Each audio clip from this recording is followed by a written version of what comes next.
war! Ravens are going down! All right, we're taking on the Ravens. We got a video coming up tomorrow, right? Woo! This is war. This man's a warrior right here. Steel Studio, baby. Let's go!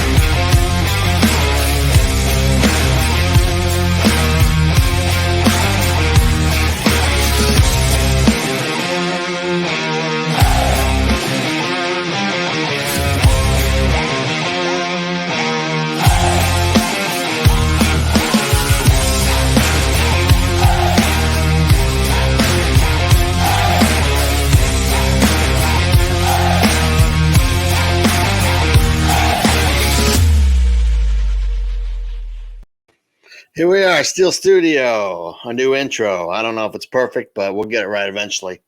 Like it matters anyway. Here we are, Steel Studio. Exciting week. We're going to preview the Bills. Pretty good team, so no one expects us to win, so we're going to see what we can do to make that happen. First of all, I'm going to bring us some good luck. I haven't been able to have a beer on the show in 3 weeks, man. So I'm going to have a celebratory beer before I get joined by NFL insider Chad. He can't drink on the air, but I can. And hopefully this will bring us some good luck. We need some good luck after we've had all the bad luck, man. I also have a little item here. I want to start doing these every week, things I have. It's a Terry Bradshaw album. It's called I'm So Lonesome I Could Cry. That's probably how Mitch Trubisky feels right now, sadly. But I feel bad for Mitch, but, he's making a lot of more money than we are sitting on the bench, so you can't feel too bad for the guy. There's some hits on here. The last word in Lonesome is me. Here comes my baby back again. Take these chains from my heart. And that's how I feel right now with being 1-3. It's ridiculous. But Terry Bradshaw's record album. I don't know if many people know about this, but I have the damn thing. And I'm going to keep it. All right. So there's that. Some things going on here. The injury report. For this week, the Bills have a long laundry list of injuries. Let's hope that continues. Not that we wish bad on anybody, but, we need all the help we can get. Cornerback Christian Bedford has a hand. He did not practice. Jamison Crowder, that's big. Ankle did not practice. Gabe Davis, he did practice, but maybe one hit on him, he'll be out. Tremaine Edmonds did not practice with a hamstring. That's good news.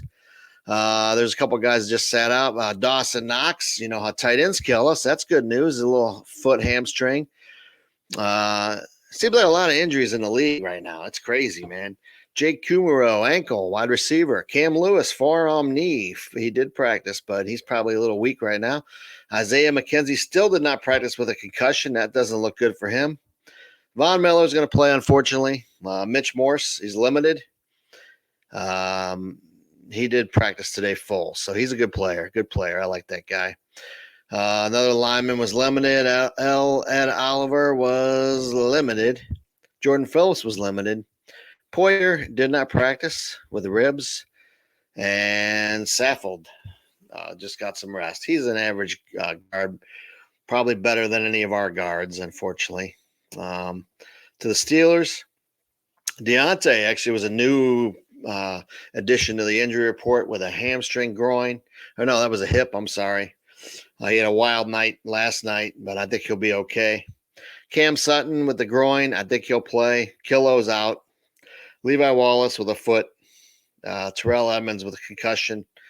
Minka with a knee. He was limited today. He'll be fine. Mason Cole added to the list with a foot, but I think he'll be okay. Worley with an ankle and Hayward with an ankle elbow. They'll both be okay. But, man, we got to get our defense off the field. Ugh, so frustrating. Starting Kenny Pickett this week, very exciting no matter what. Good to see him against a good D. And here's what he had to say. Oh, let me find it here. He told Chase Claypool, this is where I'm supposed to be before his first snap on Sunday. That's pretty cool, man. The guy is confident. He's kind of cocky, but he backs it up. And I was really impressed with the way he played. And let's get Chad on the phone here. Hey, Chad, how are you? Doing great, Rick. How are you? Good. So what did you think of Kenny Pickett's first start? Or first action, I should say, last week? It's kind of as expected. I mean, I think you're going to have a lot of those rookie mistakes. He threw some interceptions, one of them late. I don't really count that, but Couple other ones there. Rookie mistakes. He's just got to learn from those. I thought he was poised. I thought he moved the ball well. I didn't think the moment was too big for him, which was important. And I think we're going to see a big jump for him this week with Canada being able to game plan around his strengths and not really having to run a game plan that was basically put in there for Mitch. So overall, I think it was positive for him. You know, you were one of the guys that told me that up front that Mitch couldn't read defenses, and I didn't want to believe it, but after seeing Kenny in there just for a half and how he changed plays and made adjustments, and maybe you're right. Poor Mitch, he just follows the script and he's a good backup, but that's about it. It looks like to me. Yeah, he's been given every opportunity to be a starter. I think, and I get no joy out of saying this, but I think he's proven over and over again that he's just not a starter in this league. He's a good stopgap guy. He's good in a crunch, but he's not going to lead a team to the playoffs. He just doesn't have that ability, and he can't read defenses. Not with lack of effort. I mean, there's been multiple teams that have tried to help him do that. Kid can't do it. It's unfortunate. You know, he really didn't play a whole lot in college when you think about it. He only had the 1 year at Carolina, and that wasn't really a big time school at the time, and so it's not unexpected. I mean, if he was on a team like the Bills, he probably would be a lot more serviceable, but formidable. But with the Steelers, with all the youth, it just wasn't working. And then with Canada going against him with his play calling, if he's following that script, it's not a winning formula, in my opinion. Completely agree. I mean, I think we've had many conversations about Matt Canada's inability to call plays, but let's be honest here. He had a lot of weapons. There's not many teams that have the offensive weapons that the Steelers do, and he just couldn't produce at a level that was needed. And Kenny Pickett being the most NFL-ready quarterback in the draft last year, there's no reason to wait any longer. You got to see what you have in that player. Homegrown kid, excite the fan base. Let's see what he can do. Yeah, and I mean, I do think he was actually the better quarterback in practice because Tomlin would not just put a guy in to see what he has. There's been a lot of media people that have said that this week, and kind of made me mad, but because that's not how the Steelers operate. But at the same time, it will be good to see what we have and let them get those rookie mistakes out of the way in a year when we're probably not going to win the Super Bowl, but you never know if we could just get to the dance. But it starts this week with Buffalo. It's a very tough schedule for the Steelers this year. The NFL did us no favors, but let's talk about the Bills. What is it about the Bills, what is so great? Is it Josh Allen? It's the Josh Allen show. I mean, he is their offense. I mean, leading rusher by a large margin. He's throwing the ball around. You got him at a good time. I mean, they are. You showed the injury report earlier, but this is a team that is incredibly dinged up. Crowder's not going to play. McKenzie, I don't think, is going to play for the receivers. There was talk earlier this week that they really only have two healthy wide receivers. They have the important one, Stefan Diggs. Going to have to stop him. I would bracket him like crazy. Make anybody else beat you. Dawson Knox has been really bad this year. Very questionable whether he plays, but even if he does play, he hasn't really played well. And Gabe Davis is the other one. He got hurt week 2. He really hasn't been the same. So definitely a good time to play him. Got to keep Allen in the pocket, make him a thrower. Challenge that run game. They do not run the ball well outside of Josh Allen. So make anybody other than Allen beat you in the run game, and you're going to have a chance. Yeah, they have a pretty good – I mean, you can't sack Allen a lot, can you? I mean, I did see Baltimore got a couple turnovers on him, and that's something that was encouraging. And you need to get up early on him. I'm hoping the offense is a lot better with Kenny and it gives us a chance because, scoring 6 points, we would have had no chance against them. Right. I expect an improvement with the offense this week. I think you got to figure out the 4 or 5 plays that Kenny likes the best, run them early, get them some nice, easy, quick passes early, get them confident, and then turn them loose a little bit. I want to see Najee in the passing game a little bit more. Yes. And really lean on Freiermuth, the tight end. Could be doing much better than what he is. He runs very clean routes, good hands. We need to get him more involved this week as well. How good is Stefan Diggs? I mean, is he a top 5 receiver? I mean, is it Josh or is it him? And I mean, we're not going to slow him down completely, but it looks like Baltimore did a pretty good job on him last week. I was a little surprised, but what is it about that guy? He's good, man. He's an elite talent. I think a lot of it has to do with Baltimore with just not a lot of weapons around him outside of the legs of Josh Allen, so it's easier to bracket him and kind of take him away a little bit. But you're right, you're not going to stop him. You can hope to contain him. He is every bit of a top 5 receiver in the league. remember, he played really well with Kirk Cousins as his quarterback. So he can do well with bad quarterbacks as well. So he's very, very talented player, and he really is their offense. It's a two-man show on offense for them. You got to make anybody else beat you. And the thing I think is interesting about them, it worries me for them because they're probably the most complete team, in my opinion, in the league when I look at the rosters. But they don't run the ball well, and that's going to hurt them in December, man. That's going to be a problem for them in December. Why don't they run the ball more? There's a lot of talk coming out of Buffalo that it's offensive line scheme related for them. I don't think they have really the elite O-line that can do that. And they've just gotten really comfortable relying on Josh Allen. There's a lot of rumors out there that they could be in the market for Kareem Hunt. There's a lot of rumors that they could go after the big fish, Christian McCaffrey in Carolina. Way too early for that, but there's a lot of speculation. And earlier today, there was some speculation that Chase Claypool could be somebody that they're targeting. So I look for them to be really active in the trade front to try to address some of that running back concern. Yeah, boy, if they got a second receiver like Chase, it could be dangerous. But if we're out of it, I could see us making a trade like that. But if we're in it, we're not making that kind of trade, in my opinion. And you just have to be around 500 really to be in it. Of course, we have to get back to that now that we screwed up. But what do you think about the Steelers' defense without T.J. Watt? 0-7-1, man. That's just crazy. And I mean, can we stop them? In your opinion? Not consistently, but then again, that's not a knock on the Steelers at all. I don't think anybody can stop them consistently. They're that good. They need to get more creative in the scheme. Right now, with no TJ Watt and Cam Hayward being a little bit older, the alpha male of that defense is Minkah Fitzpatrick, and there's way too many times that he's just standing 30 yards behind the line of scrimmage and just reacting to plays. He needs to be up on the line of scrimmage more and just creating havoc. I'd love to see a little bit more of that, some more exotic play calls featuring him and kind of turning him loose in different aspects of the game.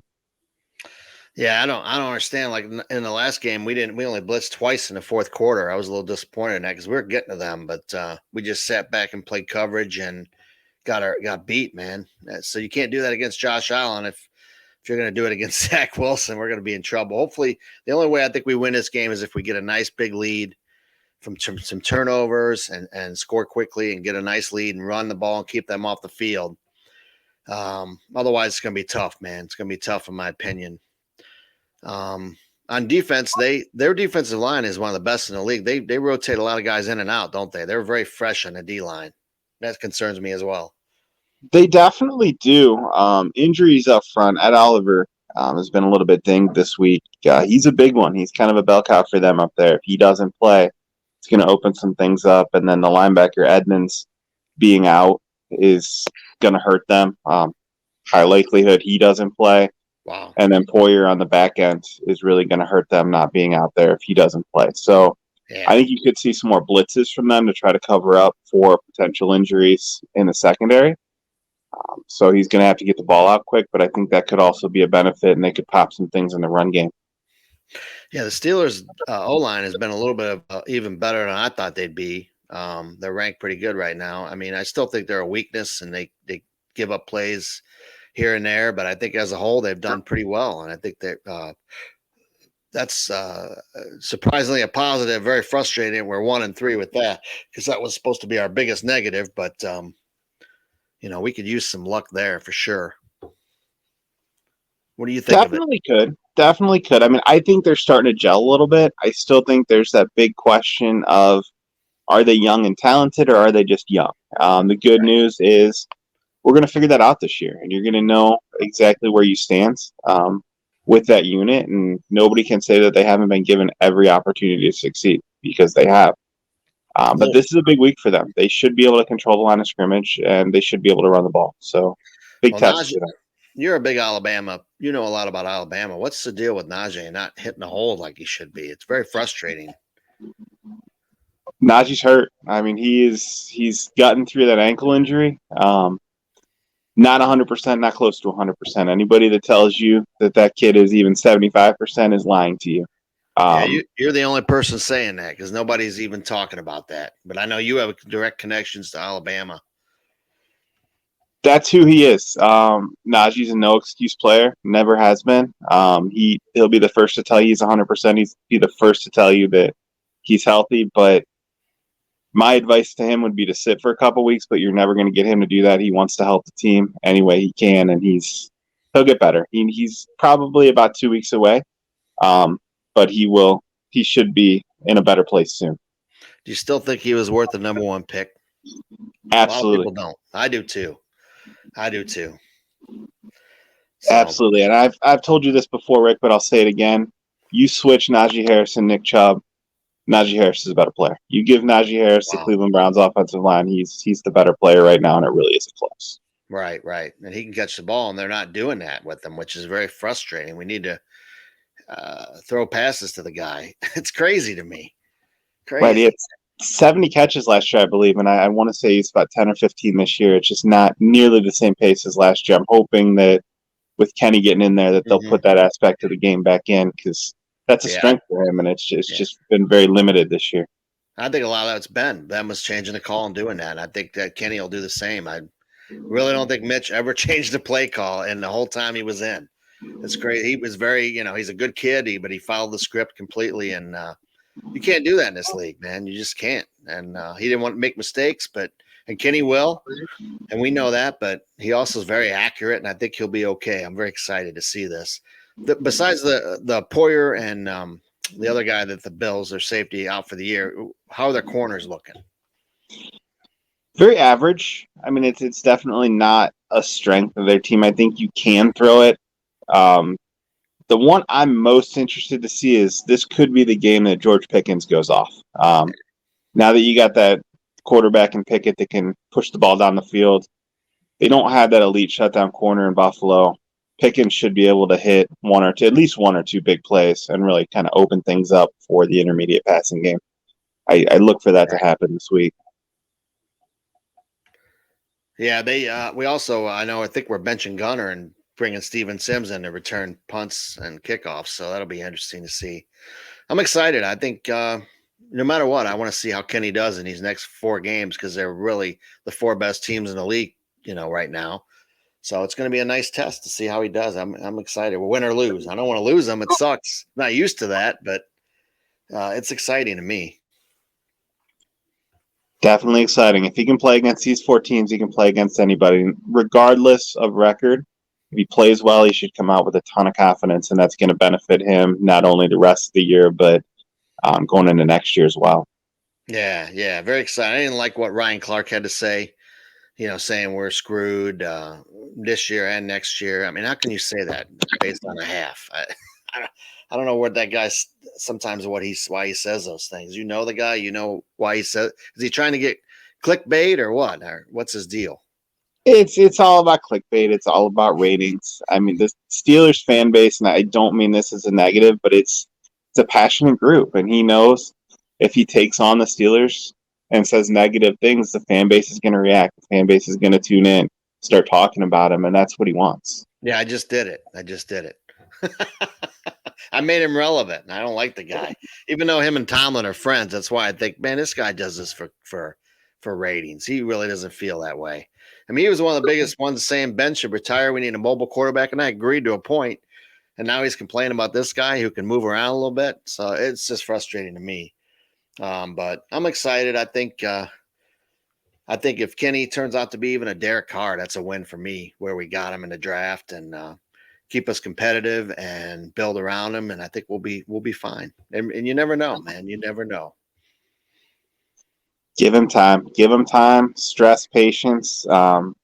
See a lot of Ryan Tannehill in him. I really do. I think he could be a slightly better version of Tannehill. Let's hope he's a little better. It's still a playoff quarterback. That's still a playoff I know. quarterback. Ryan's very underrated because people bash him all the time, and that team's been consistently good every year. Absolutely. It's not his fault that they haven't won at all. Not at all. Not at all.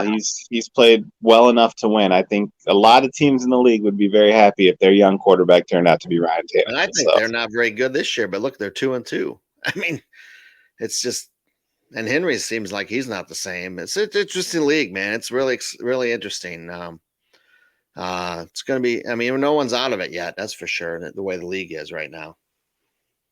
Definitely. Not many elite teams. So 1-3, one or two breaks, and right back in that playoff conversation. Yeah, it hurt bad to lose to the Jets, though, and go 1-3, man. 2-2 would have been a totally different outlook, but it's okay. You just play one at a time. There's still a lot of games left. A lot of injuries can happen. A lot of things could change. And if Kenny can get this offense moving until we get TJ back next week, I think we still have a shot to be at least average, decent. Definitely agree. And nobody in the division is really playing good football, so it's True. still right there for the taking. Way too early to panic. Way too early. All right. Well, thanks, Chad. We'll get back with you next week, and we'll check it out again, man. All right. Thanks, Rick. Good luck this week. All right. Thanks, Chad. Thanks. Bye. So that was Chad from the NFL giving us his take. I always press him a little bit on things, to get his opinion on people, and he's not going to tell me much. But we appreciate that. And, hey, please subscribe. Watch my damn videos. Sometimes I feel like I'm doing this for nothing, but I know we have a ton of people out there. We have 7,000 followers on the Facebook page, a ton of followers on Instagram, Twitter, and also YouTube. But we got to get this rolling, man. We appreciate your support. Please subscribe, follow, like, and comment. Let me know what you think of the game. Go Steelers.